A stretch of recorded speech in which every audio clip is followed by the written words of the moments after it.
যুদ্ধের এই তৃতীয় সপ্তাহে এটা প্রমাণ হয়ে গেছে আমেরিকা এই যুদ্ধে আর জিতছে না। এবং আরেকটা জিনিস প্রমাণ হচ্ছে ট্রাম্পের কাছে আসলে কোনো প্ল্যান বলতে কিছু নেই।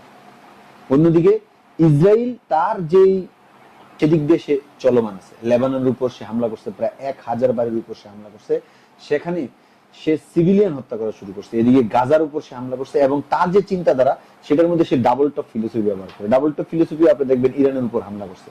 ইরানের মধ্যে তারা যখন স্কুলে হামলা করে, স্কুলে হামলা করার পর তাদের সন্তান সন্ততিরে নেওয়ার জন্য যখন পরিবারের লোক যায়, সেই পরিবারের লোকদের উপর দ্বিতীয়বার হামলা করে তারা ওই জেনোসাইডাল মনস্টাররা সেখানে এসে জেনোসাইড করতেছে। সেটা হচ্ছে আপনি দেখবেন ইসরায়েলের কাজকর্ম। ইসরায়েল শুধু এটাই করে বেড়াচ্ছে। অন্যদিকে ট্রাম্প দেখতেছি এই যুদ্ধ থেকে পিছপা হওয়ার জন্য রওনা দিচ্ছে। ট্রাম্প বলতেছে যে আমাদের এই হরমুজ প্রণালী বা হচ্ছে এই যুদ্ধে জড়ানো ঠিক হয়নি। Anti-aircraft is decimated, their radar is gone, and their leaders are gone. Other than that, they're doing quite well. War, but they have no right to be doing what they're doing. But we're hitting them very hard, and today is a big day where we're pounding. The United States should not be very much involved. They can on a certain basis. They've been doing it for a long time. But I've always said, if you look back years ago, I said, why aren't we being reimbursed? You know, these are the richest countries in the world. Why aren't we being reimbursed for maintaining the Hormuz Strait? Trump কি করতেছে? একদিকে Hormuz প্রণালীতে যাওয়া ঠিক হয় নাই, ইরানের আমার কোনো প্রয়োজন নাই, তারপর হচ্ছে ইরানের মানে সুনাম গাওয়া শুরু করছে। অন্যদিকে সে হচ্ছে ইরানের বড় বড়, ঠিক আছে, তার ভিতর মানে নিম্ন স্তরের মেন্টালিটি আছে, তার মধ্যে আমরা দেখতে পাচ্ছি কিছুটা সততা আছে। অন্যদিকে ট্রাম্প চাচ্ছে যে সমস্ত ইউরোপ এবং যারা আছে সবাই যেন এই যুদ্ধে যুক্ত হয়ে হরমুজ প্রণালী থেকে তাকে মুক্ত করে। এই যে এই চিন্তাটা বের হওয়ার সাথে সাথে এটা প্রমাণ করে আমেরিকা আর একচ্ছত্র এই পৃথিবীতে সে হচ্ছে ওয়ার্ল্ড অর্ডারকে কন্ট্রোল করার মতো তার ক্ষমতা নাই। একচ্ছত্র যে অধিপতি ছিল আমেরিকা এত বছর, যে আমার কথাই সব চলবে, আমি যা বলবো তাই, আমি যেটা সত্য বলবো সেটা সত্য, আমি যেটা মিথ্যা বলবো সেটা মিথ্যা, এখন আর সেটা নাই। এখন সে কার কাছে সহযোগিতা চায়? চিন্তা করেন কোন লেভেলের অথর্বতে সে পড়ে গেছে। সে হচ্ছে চায়নার কাছে সহযোগিতা চায়। আরে ভাই,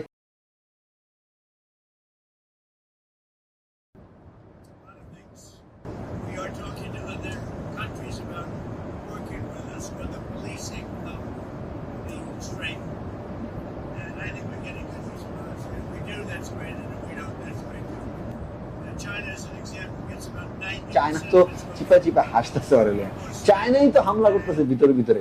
ইয়াং দিয়ে এখন লেনদেন হচ্ছে ওই জায়গায়। মানে হরমুজ প্রণালীর ব্যাপারে তারা বলছে যে হরমুজ প্রণালীতে যদি কোনো জাহাজ তারা যদি পার হয় তাহলে সেটা হচ্ছে ইয়াং যে চাইনিজ যে কারেন্সি আছে সেই কারেন্সি দিয়ে লেনদেন করবে, তাহলে হচ্ছে তারা হচ্ছে জাহাজ যেতে দিবে। এবং অন্যান্য যত ইউরোপিয়ান যতগুলা কান্ট্রি আছে তারাও বলতেছে আমরা এই যুদ্ধের সাথে জড়িত না, আমরা আমেরিকার সাথে সম্পর্ক ছিন্ন করতে চাই। যার মধ্যে আমরা দেখতে পাচ্ছি স্পেন ডিরেক্টলি বলছে, ফ্রান্স ডিরেক্টলি বলছে, অন্যদিকে ইউকে বলছে আমরা এই যুদ্ধে যাচ্ছি না। মানে ট্রাম্প সবার কাছে সহযোগিতা চাচ্ছে, তোমরা সবাই আসো আমার ওয়ার্ল্ড পাওয়ারকে রক্ষা করো। কিন্তু কথা হলো নিজে যদি নিজের রক্ষা করতে না পারো কাকা, তোমার পাশে কেউ থাকবে না। দুনিয়া হচ্ছে উইনারের। এখন ট্রাম্পের যে এই যে অথর্ব চিন্তাধারার মধ্যে লাভ দিয়ে পড়ো, লাভ দিয়ে পড়া হচ্ছে পা ভাঙ্গালাও, এই চিন্তার কারণে আমেরিকার যে ডলারের যে হেজমনি সেটা থেকে আস্তে আস্তে সরে যাচ্ছে, সেটা আমরা দেখতে পাচ্ছি। অন্যদিকে চায়নার কাছে সে সহযোগিতা চাচ্ছে, চায়না যেন তাদেরকে সহযোগিতা করে, চায়নার লোকরা অবশ্যই তাদের দিকে হাসতেছে। এই হচ্ছে অবস্থা। এখন এইটা প্রমাণ হয়ে গেছে যে যে হামলাটা করছে সেই হামলার মধ্যে আমেরিকার জয়ের কোনো রাস্তা দেখা যাচ্ছে না। আরেকটা পয়েন্ট অফ ভিউ সেটা হচ্ছে যে নেতানিয়াহু জীবিত আছে না মৃত। নেতানিয়াহুকে নিয়ে যতগুলো ভিডিও সামনে আমরা দেখতে পাচ্ছি সবগুলোর মধ্যেই এআই রিফ্লেকশন পাওয়া যাচ্ছে। আমরা একটা ভিডিও করছি গতদিন, সেটার মধ্যে আমরা প্রমাণ করছি যে কিভাবে ভিডিওর মধ্যে প্রমাণিত হয় যে নেতানিয়াহুর যে বেঁচে থাকার যে অবস্থানটা সেটা পুরোটাই এআই দ্বারা তৈরি হতে পারে। তো এটা নিয়ে একটা কনফিউজড নেতানিয়াহু এদিকে নেই। আর ট্রাম্পের কথাবার্তার মধ্যে সে দেখতেছি ইরানের গুণগান, ইরানের সাথে মিলার চেষ্টা করতেছে, সে রাশিয়ার কাছে যাচ্ছে, চায়নার কাছে সহযোগিতা যাচ্ছে।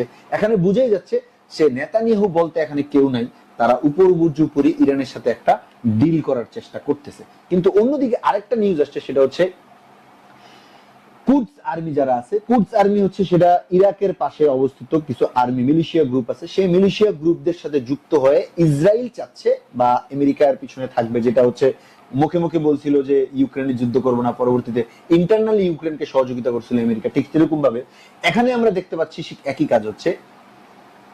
আমেরিকান আর্মিরা যাচ্ছে এখানে কুডস আর্মিকে নিয়ে গ্রাউন্ড অন বোর্ড, মানে হচ্ছে তারা ডিরেক্টলি মানে গ্রাউন্ডে হামলা করবে ইরানের উপর। বক্তব্য হচ্ছে আমেরিকান জেনারেল সহ যারা হচ্ছে এই যুদ্ধ নিয়ে যারা আলোচনা করছে তারা বলছে এই যে চিন্তাটা আমেরিকা যে এই হামলা করবে সেটা আমেরিকার জন্য হবে সবচেয়ে বড় ভুল, যা অস্তিত্ব ছিল সেটাও চলে যাবে। আর অন্যদিকে তাদের যে হামলা, ইসরায়েলের যে হামলা সেটা তো বন্ধ হচ্ছে না। ইসরায়েল মানবতার শত্রুতামূলক আচরণ করছে, ডাবল ট্যাপ যে ফিলোসফি সেই ফিলোসফি তারা এখন এই যুদ্ধে কাজে লাগাচ্ছে। কোনো প্রকার এথিক্স কিছু নাই। তারা শিশু হত্যা করা, মানুষ মেয়ে নারীদের হত্যা করা, মানে নিরস্ত্র মানুষকে তারা হত্যা করছে। মানে তাদের বক্তব্য হচ্ছে নিরস্ত্র মানুষদেরকে মারবো, ইরানি আর্মি যেন ডিমোলিশ হয়ে যায়। একই কাজ তারা হচ্ছে ফিলিস্তিনে করছে, ফিলিস্তিনি শিশুদেরকে হত্যা করছে। এই যে চিন্তাধারা সেটা আমরা দেখতেছি জায়নিস্টদের চিন্তাধারার সামনে আগানো। এর মধ্যে একটা নতুন আমরা একটা ঘটনা দিয়ে আজকে আমরা এই ভিডিওটা শেষ করব। সেই ঘটনাটি হচ্ছে ইরানের মিনাব অঞ্চলে একটি স্কুলের মধ্যে হামলা করা হয়। সেই হামলার মধ্যে একটি বাচ্চা তার মা, বাবা এবং তার ভাই সবাইকে হারাইছে। খুব হৃদয় বিদারক একটি কাহিনী। সেই কাহিনীটা আপনাদেরকে একটু বলার চেষ্টা করব, যদিও মানে মুখ থুবড়ে পড়ার মতো একটি ঘটনা। বাচ্চাটা তার চেহারার মধ্যে স্কার পড়ে গেছে।